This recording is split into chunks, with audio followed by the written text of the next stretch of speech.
Bonjour à tous et bienvenue dans la semaine de l'écho sur France 24. Benoît Hamon a vu François Hollande et le Premier ministre Bernard Cazeneuve, mais aussi Yves Jadot d'Europe Écologie Les Verts. Le candidat du PS à la présidentielle cherche une stratégie pour rassembler. Il n'est pas fermé à l'idée d'enrichir son programme des contributions de ceux qui le soutiendront. Mais peut-il faire une synthèse sur le plan économique? Emmanuel Macron s'en défend. Hamon parle de dépenser, je parle de produire, dit le candidat d'En Marche. Jean-Luc Mélenchon évoque la contradiction entre la vague dégagiste et le sauvetage de l'ancien monde. Il stupéfie, il désarçonne Donald Trump 2 semaines après son entrée à la Maison-Blanche. À chaque jour, ses annonces du décret d'interdiction d'entrée aux ressortissants de 7 pays à majorité musulmane, à la remise en cause des traités du Pacifique et Nord-Atlantique, en passant par ses attaques contre la Chine et l'Allemagne. Le nouveau président américain fait-il basculer le monde économique? Les patrons de la Silicon Valley font de la résistance. Les premières critiques sont venues de Mark Zuckerberg. Les États-Unis sont une nation d'immigrants, a expliqué le patron de Facebook. Enfin, une bonne nouvelle, le taux de chômage en Europe est à 9,6% au mois de décembre, soit un plus bas depuis 7 ans. Voilà, et on en débat tout de suite avec mes invités. Ludovic Subran est avec moi. Bonjour Ludovic, chef économiste chez Euler Hermès et également directeur de recherche chez Allianz. Bruno Gassio, bonjour. Bonjour. Producteur et auteur des 100 derniers jours du Parti Socialiste, et c'est aux éditions Les Liens qui libèrent. Jean-Marc Vittori, bonjour, éditorialiste au journal Les Échos. Donc je vous le disais, vous le savez, Benoît Hamon a vu François Hollande et le Premier ministre Bernard Cazeneuve. Il a aussi vu Yves Jadot d'Europe Écologie Les Verts. Alors le candidat du PS à la présidentielle veut rassembler, mais alors comment réconcilier son programme avec le bilan du gouvernement? Pour Emmanuel Macron, Benoît Hamon parle de dépenser quand le candidat d'En Marche parle de produire. Jean-Luc Mélenchon évoque, quant à lui, la contradiction entre la vague dégagiste et le sauvetage de l'ancien monde. Alors Benoît Hamon peut-il réellement faire une synthèse des gauches sur un plan économique? Quelques réactions et on en débat ensuite. J'ai la conviction que face à une droite des privilèges, une droite conservatrice et une extrême droite destructrice, notre pays a besoin de la gauche, mais d'une gauche moderne, innovante, tournée vers l'avenir, qui pense le monde tel qu'il est et non pas tel qu'il fut, capable de fabriquer et de porter un futur désirable. Moi, j'ai de l'amitié, du respect pour Benoît Hamon. Nous ne partageons pas les mêmes convictions et je ne pense pas qu'il reflète ce qu'est le progressisme. Parce que pour être progressiste, il faut proposer un modèle où on produit et on redistribue. Et dans le programme de Benoît Hamon, on n'explique pas comment on produit. Je dis en toute sympathie à Benoît Hamon, ce n'est pas possible que vous nous demandiez de former une majorité parlementaire gouvernementale cohérente, comme vous le dites, en mélangeant des gens qui veulent tourner la page, comme nous, avec des gens qui sont responsables de ce qu'il y a sur la page. Entre eux et nous, choisissez. Entre la vague dégagiste et le sauvetage de l'ancien monde, choisissez. Bruno Gassio, alors vous qui enterrez le PS dans votre livre, est-ce que la synthèse est possible de la part de Benoît Hamon? Alors, entre finalement ces gauches plurielles, hein, il n'y a plus seulement 2 gauches, mais il y en a au moins 4 maintenant, peut-être? Oui, ça c'est ce que dit M. Fillon. Il inclut Marine Le Pen à l'intérieur, lui. Il est très très fort. Enfin, c'est le ruban de Mobius, ouais. Voilà, mais bon, il ne va pas durer si longtemps que ça. Non, parce qu'il y a Jean-Luc Mélenchon, Emmanuel Macron, donc Benoît Hamon. Au moins 3. Le livre que j'ai écrit est basé sur l'idée qu'au départ, le Parti Socialiste est un parti central qui peut tendre la main d'un côté à Macron et de l'autre côté à Gérard Filoche et réunir les deux dans une élection et de dire on travaille ensemble et tout le monde est raisonnable. Sauf qu'aujourd'hui...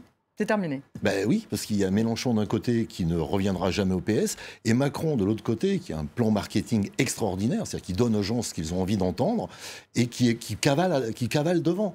Et donc, le pauvre Hamon au milieu, qu'est-ce qu'il peut faire d'autre que soit se rallier, soit se présenter? Alors, que doit-il faire? Mais la vraie problématique, c'est quel que soit celui qui sera élu à l'élection présidentielle, il fera pas au-dessus de 20, pas beaucoup plus que 20. Donc dès l'instant où il est élu, il a 80% du pays contre lui. Ça devient de plus en plus compliqué. On a besoin d'une grande clarification politique. Et cette clarification politique, puisque c'est le thème de votre émission, l'économie, elle passe beaucoup par des visions économiques. On les aime, on les aime pas. En tout cas, il faut qu'elles soient clairement posées sur la table et les électeurs choisissent. Ça, c'est de la démocratie. Alors sur la vision économique, justement, Ludovic Subran, est-ce que Benoît Hamon se rapproche de Jean-Luc Mélenchon ou d'Emmanuel Macron. Enfin, je pense qu'il a une ligne différente en fait. C'est ça qui est assez intéressant. C'est-à-dire qu'il a cette approche écologiste et de la transition énergétique très nette. Très ambitieuse, d'ailleurs. Très ambitieuse. Il a aussi 50% d'énergie renouvelable d'ici à 2025. Voilà, c'est ça. Et après, je pense que lui faire descendre la réflexion jusqu'à ce que ça veut dire, c'est-à-dire fermer à peu près 25 centrales nucléaires à horizon 2022 ou 2023, je crois que c'était les calculs du commissariat à l'énergie atomique, il y a quand même des choses à faire et à expliquer sur comment on fait changer le mix énergétique en France. Mais en tous les cas, il porte lui aussi...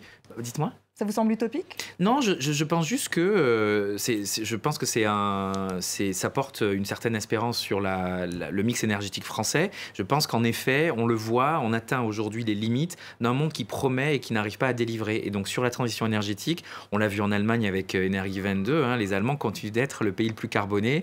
Ils fonctionnent encore au charbon alors qu'on a l'impression qu'ils sont tous à vélo et très écologistes. Donc on sent bien qu'il y a deux discours sur l'écologie et sur l'économie de l'écologie, qui est un discours théorique et pratique. Sur les autres sujets, il y en a plusieurs. Je trouve que Benoît Hamon reprend beaucoup de la gauche de gouvernement, le ciblage et le conditionnement. Pas la loi El Khomri, manifestement. Non, mais sur l'emploi, je pense que clairement, c'est pour ça aussi, il y a le revenu universel, c'est aussi une idée d'une autre répartition de l'emploi et des loisirs. C'est pour le coup assez orthogonal à ce qui a été fait par la gauche du gouvernement. Mais je vois sur les aides aux entreprises, il était au salon des entrepreneurs ce matin, il disait très clairement qu'il est pour un ciblage, un conditionnement des aides. Donc on n'est pas sur quelqu'un qui ne souhaite pas alléger les charges.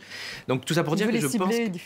Pardon, il veut les cibler, alors toujours un peu à la vieille, c'est-à-dire qu'en France, on n'a toujours pas compris que ce n'était pas une question de taille, mais une question d'âge des entreprises. C'est-à-dire que malheureusement, ce n'est pas les petites, les moyennes, les grandes, mais c'est les jeunes, les mûres et les vieilles. Et donc, c'est là-dessus qu'il faudrait cibler. Mais bon, ça, c'est un autre sujet, c'est un sujet d'économiste, il paraît, mais pas trop un sujet de politique. Voilà. Bon, Jean-Marc Vittori, il y a une synthèse possible de la part de Benoît Hamon. Est-ce que vous êtes d'accord avec Emmanuel Macron quand il dit Hamon redistribue, mais on ne sait pas finalement comment il produit? Alors, moi, je voudrais remonter un peu en amont avec la mécanique des primaires. La mécanique des primaires, a priori, c'était quelque chose d'assez sympathique. On s'est dit, on va pouvoir discuter en amont, voir ce que ça donne. En amont, sans jeu de mots. Et puis, alors, premièrement, on voit bien que ça divise les partis, qui ne sont déjà pas des modèles d'unité, comme le soulignait Bruno. Premièrement, ça divise les partis. Et puis, deuxièmement, on voit bien qu'à droite comme à gauche, ça amène à gagner des gens qui sont les plus sur les positions extrêmes. Alors que l'élection présidentielle en France, c'est toujours gagné à la capacité à rassembler au centre. Et donc, clairement, Benoît Hamon, il n'est pas à la droite du PS, il est à la gauche, il est plutôt du côté Yannick Jadot et Jean-Luc Mélenchon. Quand on regarde son programme, quand on regarde sa philosophie, quand on regarde sa vision du monde, il est nettement de ce côté-là. Et je pense qu'il est beaucoup plus proche de Jean-Luc Mélenchon et de Yannick Jadot que d'Emmanuel Macron. Et donc, il pourrait... la synthèse qu'il peut faire, c'est pas une grande synthèse qui aille jusqu'à Macron, voire les gens qui auraient pu voter Bayrou. Non, c'est une petite synthèse avec Mélenchon et Jadot, et on voit bien que les deux, Mélenchon et Jadot, posent des conditions qui sont sont totalement inacceptables à Benoît Hamon. Donc j'ai du mal à croire à ça. En gros, Jean-Luc Mélenchon a dit que pour s'allier à Benoît Hamon, il faut que Benoît Hamon quitte le PS, et j'ai pas l'impression que ce soit son projet. Bruno il ne peut pas quitter le PS, c'est là qu'il y a l'argent. Il y a quand même les 23 millions annuels de subventions qui tombent au PS. Ils ne vont pas dire, on les laisse, allez. On fait table rase. Par contre, si... Il n'a pas la démarche, effectivement, d'Emmanuel Macron, qui, lui, effectivement, c'est ni droite ni gauche. Mais enfin, Benoît Hamon, pour le coup, lui... Non, c'est droite et gauche, si j'ai bien entendu Macron. C'est ce qui est encore plus difficile droite à faire. Droite et gauche, c'est plus difficile à faire encore. Non, mais c'est... je crois qu'il y a cette problématique de parti d'élus. Il reste encore beaucoup d'élus socialistes. C'est pour ça que la mort du Parti socialiste sera actée, à mon avis, au premier tour de l'élection présidentielle. Mais il y aura une hémorragie vers Emmanuel Macron d'un certain nombre de députés, justement, du PS, parce que c'est possible. Je serais lui, je ne les accepterais pas. On voit bien qu'il y en a beaucoup qui ont envie d'y aller. Emmanuel Macron ne les accepterait pas. Ça va le plomber. C'est-à-dire qu'il va être obligé de... Si le président pour l'instant, il les a accueillis à bras ouverts. Imaginez le président de la République. Il a quand même dit que même s'il accueillait les soutiens, ce ne seraient pas forcément des gens qui seraient responsabilisés dans son parti. Non, mais il n'est pas fou dans le plan marketing. Ce qu'il a vendu, c'est... Il a compris que tout le monde voulait un changement. Il y a énormément de gens, le corps électoral veut un changement profond. Il a très bien compris ça, donc il l'a capté par un plan marketing extraordinaire. Pourquoi vous l'appelez plan marketing, Bruno Gassio? Il n'y a rien, en fait, parce que son programme n'est pas encore totalement défini. Mais je ne parle pas de ça, je ne parle même pas de programme, il n'en a pas besoin, le programme c'est lui. Lui, il est à la fois la tête de gondole et le programme, il est tout. Ça fait 1 an et demi qu'il travaille. Il n'a pas décidé il y a 3 mois. Ça fait 1 an et demi qu'il a envoyé des gens écouter les Français, qu'est-ce qu'ils veulent. Il a envoyé par Internet, il a fait une belle étude, et puis il a fait ce que font tous les marketeurs. Qu'est-ce qui manque dans le marché? Il manque moi. Et il est allé se glisser dans le marché. Et ça fonctionne. Maintenant, on va attendre qu'il rentre dans l'atmosphère, qu'il se mette à table et qu'il réponde aux questions sur son programme. Là, il va passer... Ça commence. Oui, ça commence. Mais moi, je préjuge pas. C'est pas mon sujet qui va gagner. Il a dit qu'il allait nationaliser l'UNEDIC. Il a dit qu'il allait nationaliser l'UNEDIC. Bon, il a parlé également d'une réforme fiscale. Non, il est en train d'armer son programme. Le problème, je comprends ce que veut dire Bruno, c'est-à-dire qu'il y a quand même, on voit que c'est quelqu'un qui a clairement ses antennes dans les enquêtes, dans les sondages, et qu'à chaque fois qu'il y a un mot qui est fort pour les Français, il arrive à le faire sortir. Et on avait le même logiciel à Nouvelle Donne. Hein. Exactement. À Nouvelle Donne, on remontait des informations de comités locaux, et après, il y a un algorithme qui triait par mots. Et après, on tirait de ça ce que les gens voulaient. Donc les premières choses qu'il voulait, c'est la démocratie, les institutions et du changement.